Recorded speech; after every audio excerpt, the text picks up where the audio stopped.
Hello students, कैसे हैं आप सब। होप आप सब अच्छे होंगे और आप सबकी स्टडी भी अच्छे से चल रही होगी।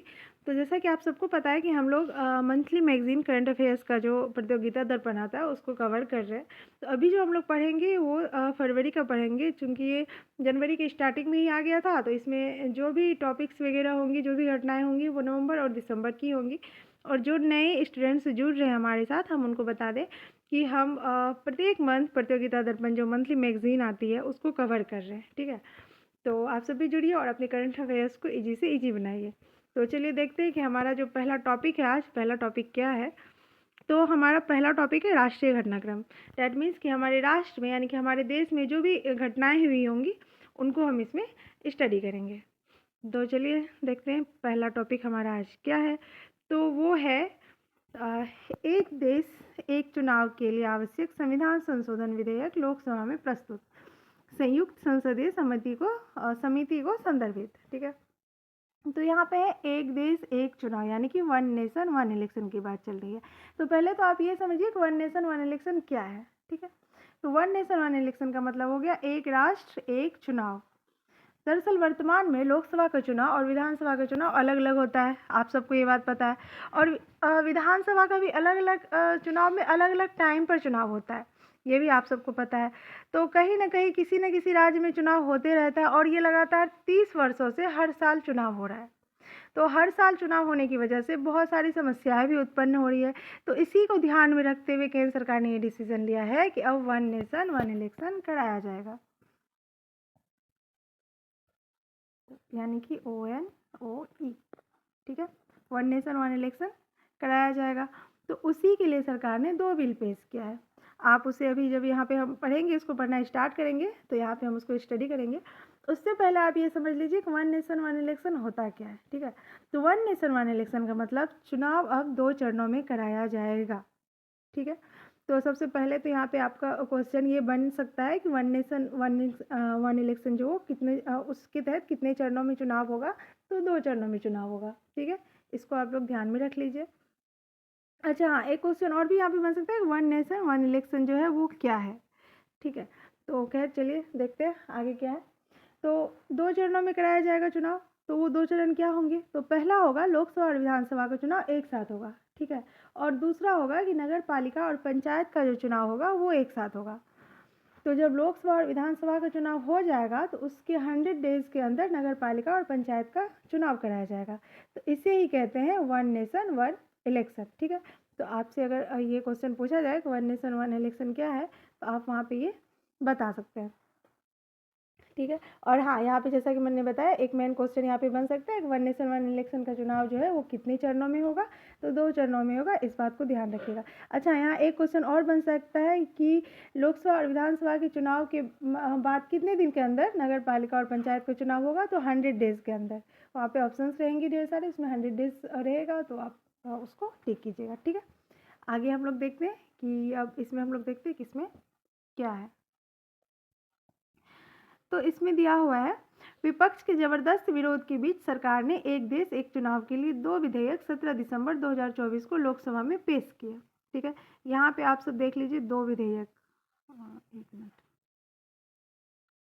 यहाँ पे आप लोग देख सकते हैं 2 विधेयक। ये आपका क्वेश्चन बन सकता है कि वन नेशन वन इलेक्शन के लिए जो बिल पेश किया गया वो कितना बिल पेश किया गया है। तो 2। ठीक है, 2 विधेयक पेश किया गया है, इस चीज़ को आप लोग ध्यान में रखिएगा। ठीक है, अब आगे देखते हैं आगे क्या है। तो मध्य विभाजन को प्रस्तुत किए गए विधेयकों में से एक विधेयक लोकसभा व सभी विधानसभाओं के चुनाव एक साथ कराने के प्रावधान वाला है। ठीक है, अच्छा यहाँ पे है 129वां संविधान संशोधन विधेयक। तो यहाँ पे आपसे बिल नंबर भी पूछा जा सकता है एग्जाम में कि वन नेशन वन इलेक्शन जो बिल पेश किया गया था उसका जो बिल नंबर था वो कौन सा था। तो 129 यानी 129, ये भी आप सब लोग ध्यान में रखिए। ठीक है, जबकि दूसरा दिल्ली पांडिचेरी यानी पुदुचेरी तथा जम्मू कश्मीर की विधानसभाओं के चुनाव भी लोकसभा चुनाव के साथ ही कराए जाने के लिए केंद्र शासित कानून विधेयक 2024 है।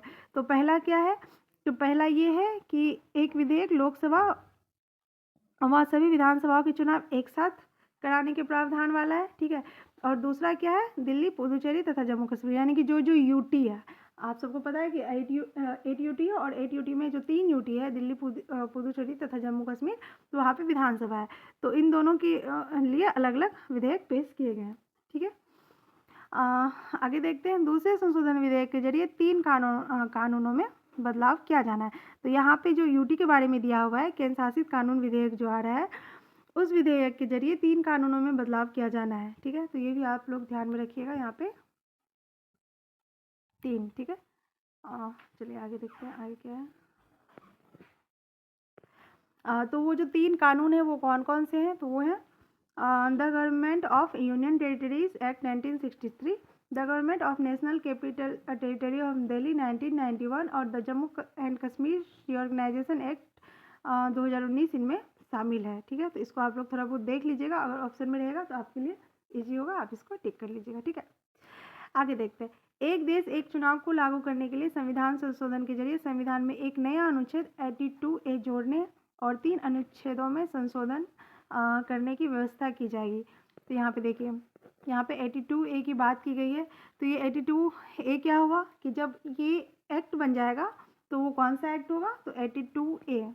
ठीक है, एक मिनट,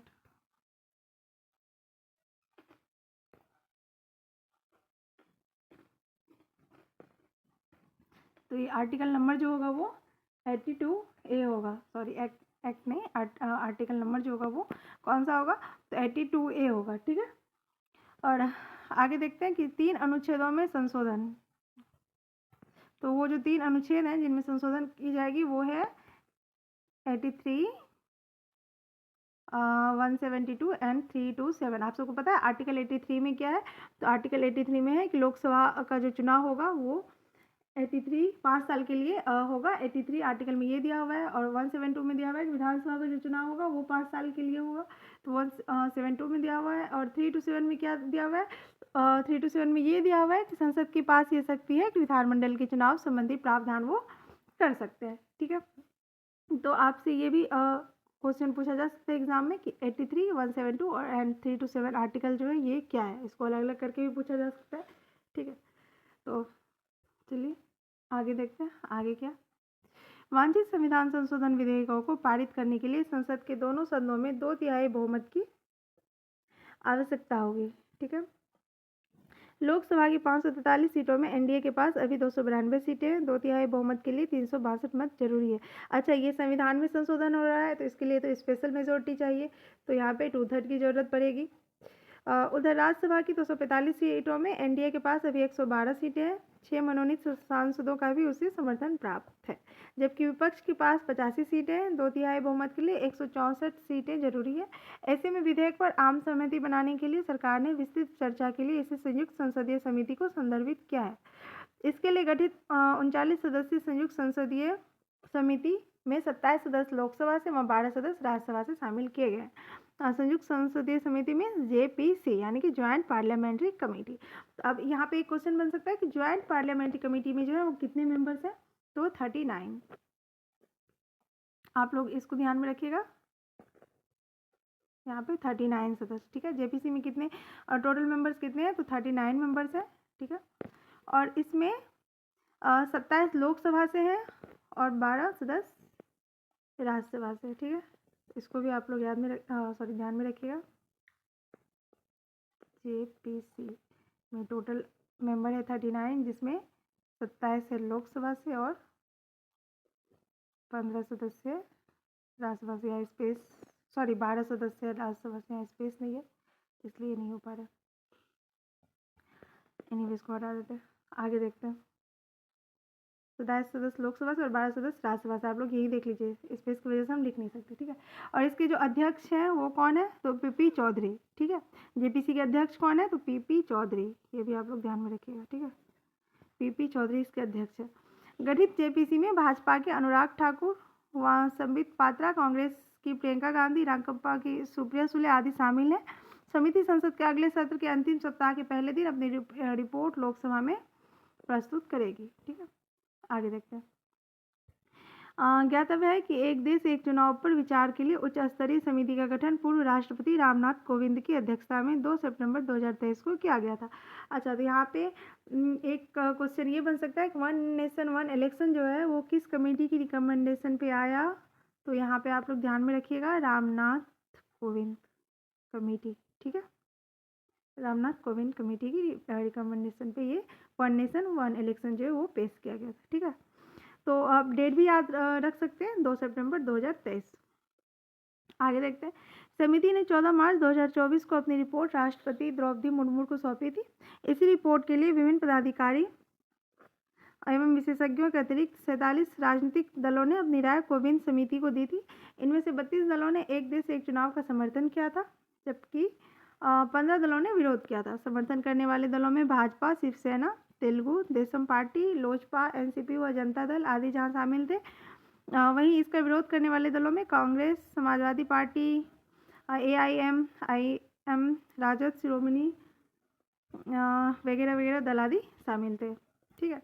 अच्छा, यहाँ पे ये देख सकते हैं आप लोग, दिया हुआ है एक देश एक चुनाव विधेयक के अधिनियमित होने के पश्चात यह कानून 2 चरणों में लागू होगा, जो मैंने आपको पहले बताया है। पहला लोकसभा व विधानसभा चुनावों के लिए और दूसरा आम चुनाव के 100 दिन के भीतर स्थानीय निकाय चुनावों के लिए, ठीक है। लोकसभा अथवा किसी विधानसभा के बीच में ही भंग होने की स्थिति में मध्यावधि चुनाव तो होंगे, किंतु नई विधानसभा या लोकसभा की मान्यता 5 वर्ष नहीं बल्कि भंग सदन के शेष बचे कार्यकाल तक ही रहेगी। अधिनियमित होने के पश्चात गठित होने वाली लोकसभा का कार्यकाल नियत तिथि से 5 वर्ष का होगा। इस स्थिति के बाद चुनी हुई सभी विधानसभाओं का कार्यकाल लोकसभा के कार्यकाल के साथ ही समाप्त होगा तथा सभी चुनाव की मतदाता सूची एक ही होगी। तो ये जो मैंने आपको बताया था, हालांकि इस पर अगर आपको डिटेल वीडियो चाहिए तो नीरज सर का वीडियो आया हुआ है, वो मैं डिस्क्रिप्शन में डाल दूंगी, और उन्होंने बहुत अच्छे से डिटेल में समझाया है, तो बहुत अच्छे से आपका जो है वो कॉन्सेप्ट क्लियर हो जाएगा, ठीक है। एंड होप आपका ये जो टॉपिक है वो अच्छे से क्लियर हो गया है, और कोई भी डाउट हो तो आप कमेंट बॉक्स में पूछ सकते हैं, ठीक है। तो चलिए देखते हैं हमारा जो अगला टॉपिक है वो क्या है। तो हमारा जो अगला टॉपिक है वो है उल्फा पर प्रतिबंध की अवधि में 5 वर्ष की वृद्धि। आप सबको पता है उल्फा क्या है? ULFA united liberation front of Assam. चलिए देखते हैं क्या है ये। असम को भारत से अलग करने के उद्देश्य के लिए गतिविधियां जारी रखने के कारण केंद्र सरकार ने United liberation front of Assam पर प्रतिबंध 5 वर्ष के लिए बढ़ा दिया है। इस आशय की अधिसूचना गृह मंत्रालय द्वारा 25 नवंबर 2024 को जारी की गई। तो आप सबको पता है उल्फा क्या है? उल्फा एक अलगाववादी संगठन है, ठीक है, जो कि असम को भारत से अलग करना चाहती है। उल्फा क्या है? तो एक अलगाववादी संगठन है जो कि असम को भारत से अलग करना चाहती है। और इसका गठन कब हुआ था? तो 1979 में इसका गठन हुआ था। उल्फा का गठन कब हुआ था? 1979 में, ठीक है। अब आप सबको पता है कि ऐसा क्या हुआ कि असम को क्यों ऐसा ज़रूरत पड़ा कि वो क्यों भारत से अलग होना चाहता है? तो इसीलिए क्योंकि असम वालों को ऐसा लगने लगा, 80 के दशक आते आते असम वालों को ऐसा लगने लगा कि वहाँ पे जो भी प्राकृतिक संसाधन है, जैसे कि पेट्रोलियम हो गया, वहाँ पे चाय की खेती होती है बड़े पैमाने पर, आप सबको पता है, तो उन सारी चीज़ों का दोहन हो रहा है और उसका जो फ़ायदा है वो असम वालों को नहीं मिल रहा है।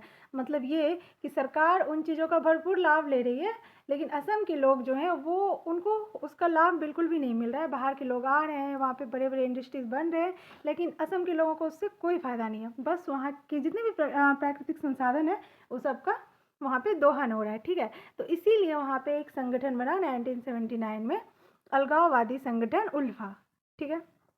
और इस पे सरकार ने पहले भी प्रतिबंध लगाया है, तभी तो यहाँ पे दिया हो गया है कि प्रतिबंध की अवधि में 5 वर्ष की वृद्धि, ठीक है। तो चलिए देखते हैं कि आगे क्या है।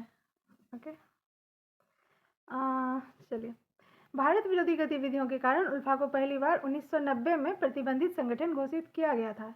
यानी कि आप लोग देखिए उल्फा पे पहली बार कब प्रतिबंध लगाया गया था? तो 1990 में, ठीक है। ये चीज़ आप लोग ध्यान रखिएगा। और तब से प्रतिबंध को समय समय पर बढ़ाया गया है। गैर कानूनी गतिविधियां अधिनियम 1967 के तहत पिछली बार इस संगठन पर प्रतिबंध 27 नवंबर 2019 से 5 वर्ष के लिए बढ़ाया गया था, ठीक है। तो यहाँ पे आप लोग देख सकते हैं गैर कानूनी गतिविधियां यानी कि रोकथाम अधिनियम 1967 के तहत इस संगठन पर प्रतिबंध लगाया गया था। इससे पहले लगाया गया था 27 नवंबर 2019 में, ठीक है। 25 नवंबर 2024 को अधिसूचना द्वारा प्रतिबंध की अवधि में पुनः 5 वर्ष की वृद्धि कर दी गई है। ओके, अधिसूचना में गृह मंत्रालय ने कहा कि उल्फा अपने सभी गुटों गुटों, शाखाओं और अग्रणी संगठनों के साथ ऐसी गतिविधियों में शामिल रहा है जो भारत की संप्रभुता और अखंडता के लिए हानिकारक है। इसने कहा कि उल्फा ने असम को भारत से अलग करने के अपने उद्देश्य की घोषणा की है, अपने संगठन के लिए धन की धमकी और जबरन वसूली जारी रखी है और जबरन वसूली और हिंसा के लिए अन्य उग्रवादी समूहों के साथ संबंध बनाए रखे हैं। अधिसूचना में कहा गया है कि संगठन ने अवैध हथियार और गोला बारूद रखा है। 27 नवंबर 2019 से 1 जुलाई 2024 की अवधि के दौरान असम में विस्फोटों या विस्फोटक लगाने के कई मामले सहित 16 आपराधिक मामलों में लिप्त रहा है और स्वतंत्रता दिवस 2024 से पहले पूरे असम में कई तात्कालिक विस्फोटक उपकरण या विस्फोटक इसने लगाए हैं। अच्छा, यहाँ पे इतनी सारी चीज़ें दी गई है लेकिन किसी भी न्यूज़ में ये सारी चीज़ें नहीं बताई गई है। ऐसी अन्य अनेक गतिविधियों के चलते गैर कानूनी गतिविधियां रोकथाम अधिनियम 1967 द्वारा प्रदत्त शक्तियों का प्रयोग करते हुए केंद्र सरकार उल्फा को उसके सभी गुटों, शाखाओं और अग्रणी संगठनों के साथ 27 नवंबर 2024 से 5 वर्ष के लिए गैर कानूनी संगठन घोषित करती है। ठीक है, चलिए आगे देखते हैं। यहाँ पे आप लोग एक चीज़ याद रखिएगा, गैर कानूनी यानी गतिविधियां रोकथाम अधिनियम 1967 के तहत उल्फा पर प्रतिबंध लगाया गया था। अगर आपसे ये पूछा जाए एग्जाम में तो इस चीज़ को आप लोग याद रखिएगा। ओके, आगे देखते हैं।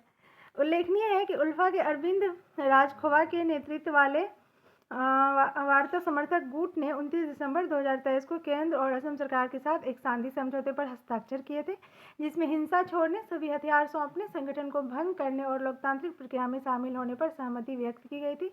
किंतु परेश बरुआ के नेतृत्व में विद्रोही समूह का कट्टरपंथी गुट विध्वंसक गतिविधियों में शामिल है। माना जाता है कि बरुआ चीन म्यांमार सीमा पर अपने सुरक्षित ठिकानों से काम कर रहा है। ओके, तो होप ये क्लियर हो गया होगा। इसमें जो भी थोड़े बहुत फैक्ट निकल के है मैंने वो आपको बता ही दिए हैं। मिलते हैं नेक्स्ट क्लास में। Thank you.